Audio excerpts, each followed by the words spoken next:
zoti Kurti ka probleme të mëdha kadrovike, profesionale, brenda radhët veta, edhe ja tani na ka ardhur me një propozim të një kabineti qeveritar katastrofal, mund të them, edhe pa asnjë përvojë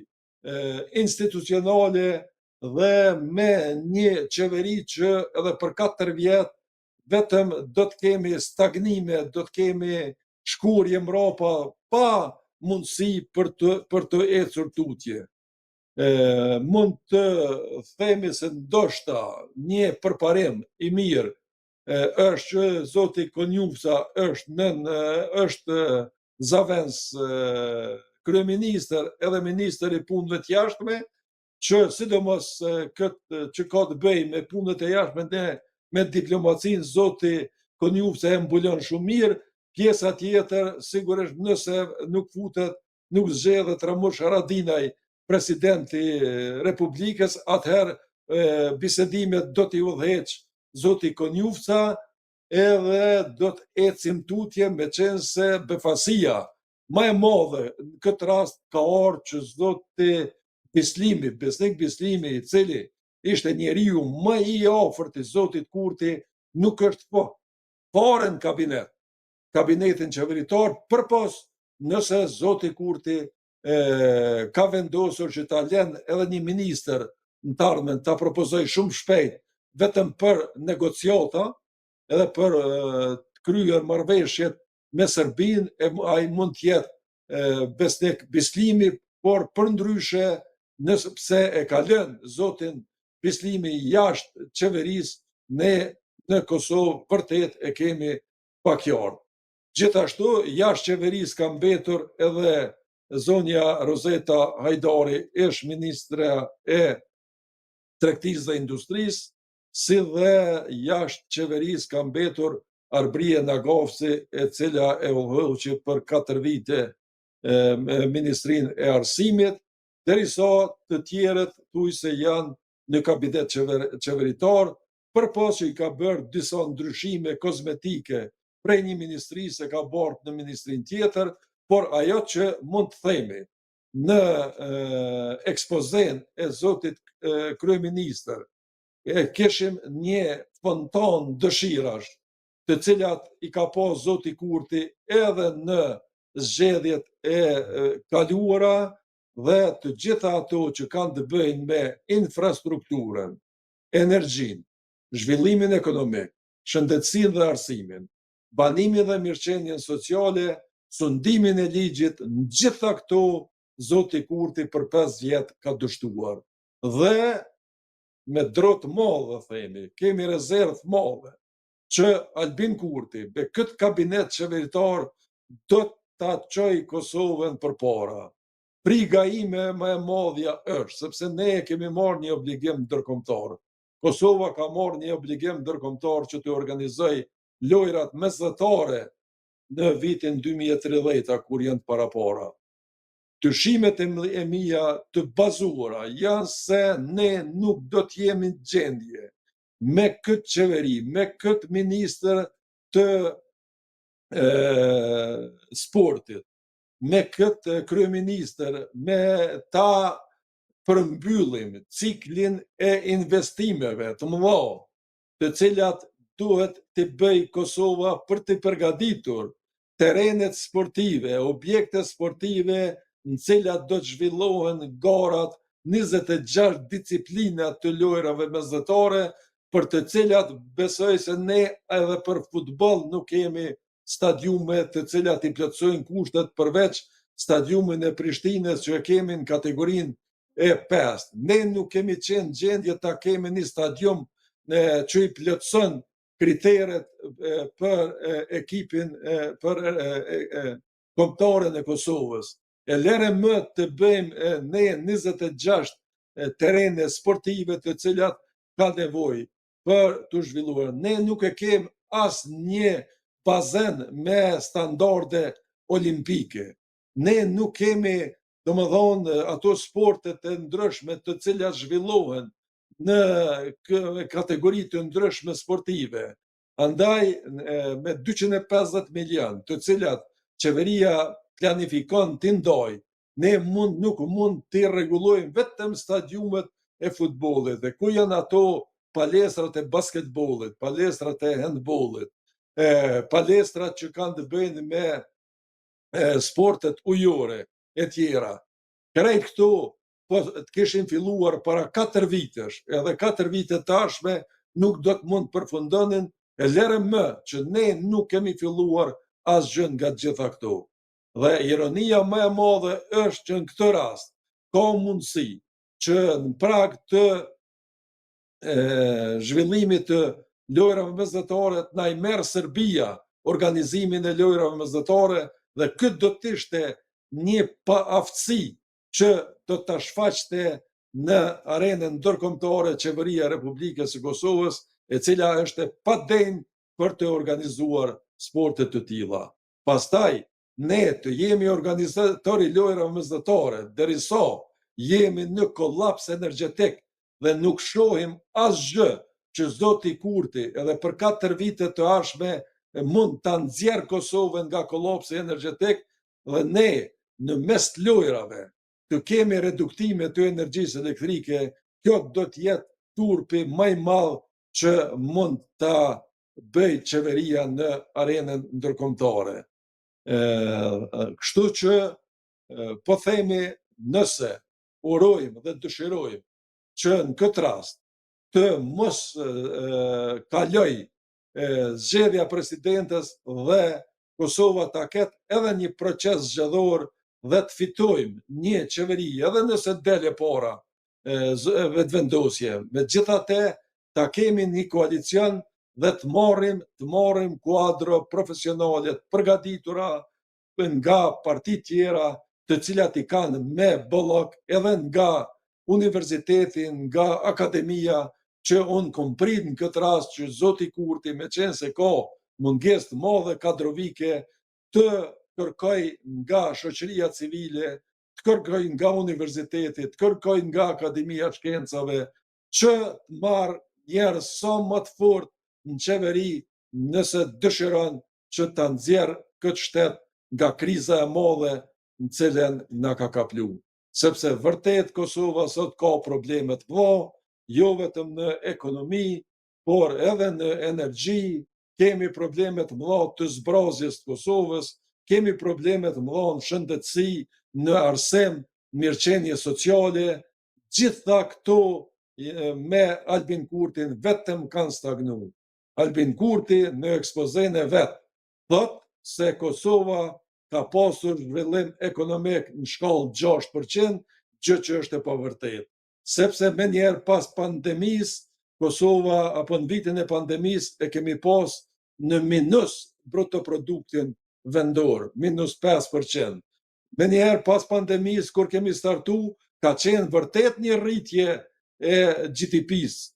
prej 11%. Por ai 11% me njerë në vitin 2022 ka ra në 5%, pas asaj ka ra në 3.9, 4%, dhe Kosova në vitin e fundit GDP-n e ka 4%. Derisa inflacioni ka 3.9, GDP-ja minus inflacioni i bjen që shkalla zhvillimit ekonomik në Kosovë është 0. Nuk ka zhvillim ekonomik. Deficiti tregtar është 6 miliard dollar. Dhe nuk e di zoti Kurti ku peshe këtë zhvillim ekonomik. Pastaj e kemi problemin tjetër që është rritur importi, dhe fare nuk e përmend në ekspozen e tij që në vitin e kaluar Kosova ka pas 6 miliard në vërtet 7 miliard import. Derisa eksportin e ka pas afër 1 miliard, 7 miliard, minus 1 miliard, 6 miliard është deficiti tregtar, dhe kjo tregon që Kosova është larg, shumë larg zhvillimit ekonomik. Pastaj, infrastruktura e ndërtuar në kaluarën dhe që ka filluar të shkatërrohet. Dhe Kosova nuk ka arritur, zoti Kurti s'ka arritur as një autostradë, as një projekt infrastrukturor për 5 vite ta përfundoj. Ka filluar apo ka bërë diçka në rrugën nacionale për Podujev, por edhe ajo nuk është përfunduar. Rruga nacionale e filluar për Mitrovic për ma tepër se 12 vite është në gjendje të rëndë. Rruga nacionale për Ferizaj, për Shkup, është në gjendje të mjeruar. Tranziti, rruga që lidh me shtimen Prizrenin, rruga nacionale është në gjendje mizerje. Rruga për Gjakov, në rruga nacionale për Gjakov, për Pej, nuk janë askund. Autostrada e filluar para 6 viteve, që do është përfundojnë vitin 2023, për Gjilan nuk është askund. Do më thonë, a i propozon edhe një vijë hekurudhore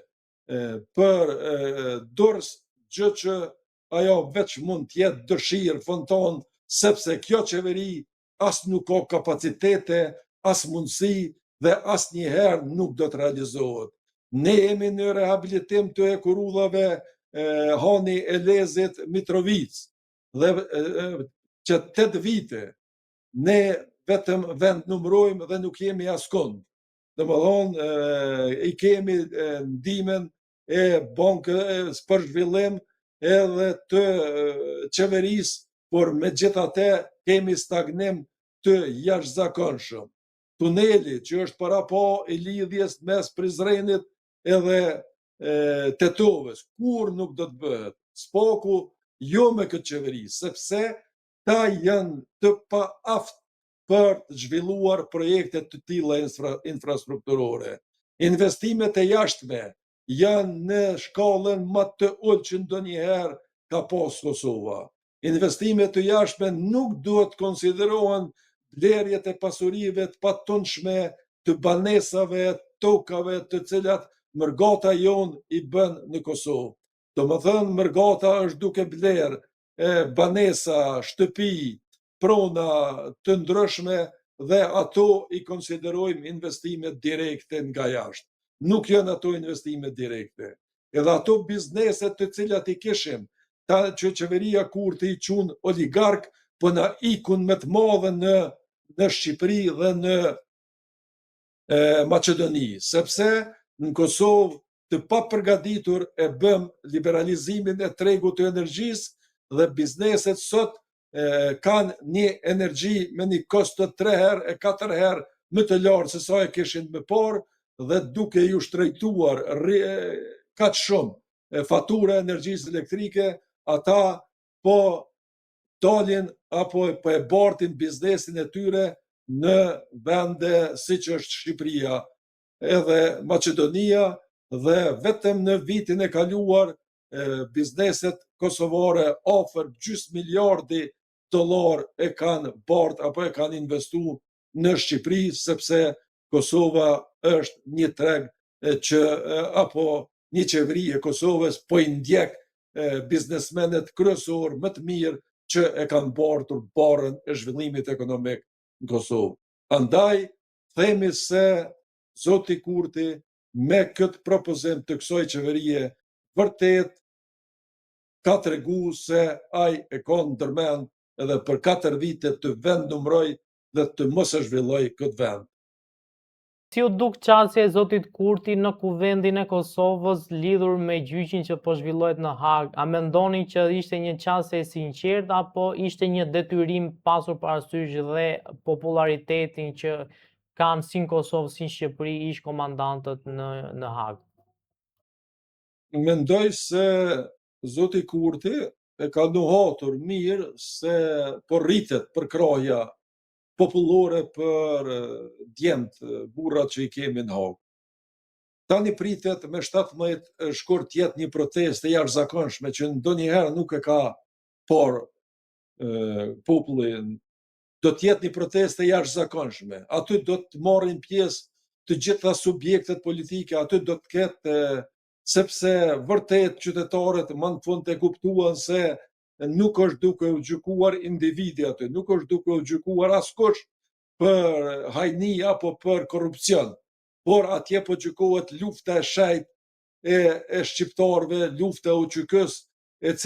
cila mund të konsideroj se është lufta më e rëndësishme që ndonjëherë shqiptarët kanë bërë për trojet e veta, qoftë në Shqipëri, apo në Kosovë, apo në gjitha trojet ku shqiptarët jetojnë. Andaj, Albini e nuhati këtë edhe veç me ekspozën e zonjës Albulena Haxhiu e pom se do të ketë përkraje, pastaj edhe në ekspozën për herë të parë Albin Kurti përmend Ushtrinë Qlirimtare të Kosovës, i njeh meritat Ushtrisë Qlirimtare të Kosovës, edhe për herë të parë me emër për mirë diçka e përmend Hashim Thoqin, Kadri Veselin,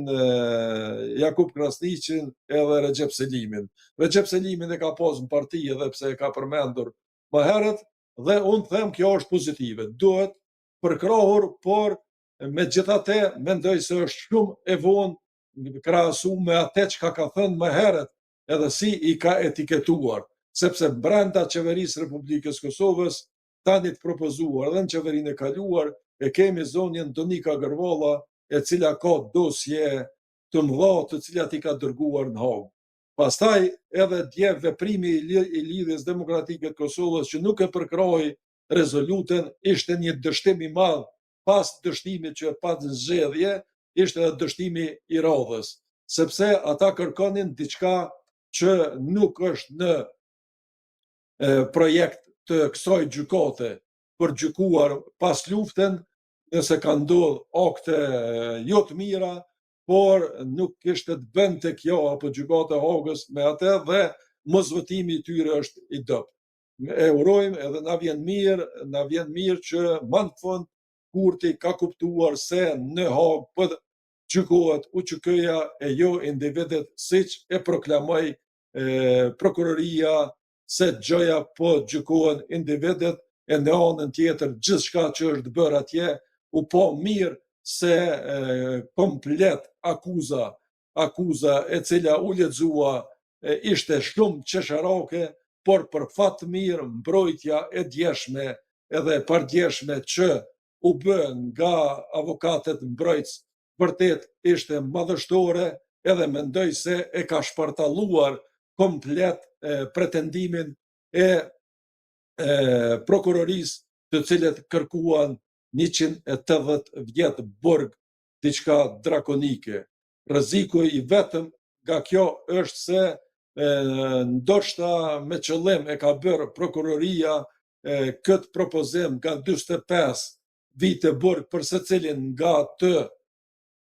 akuzuarit, me që pastaj gjykata do ta ketë ma lehtë, ta ketë një dënim për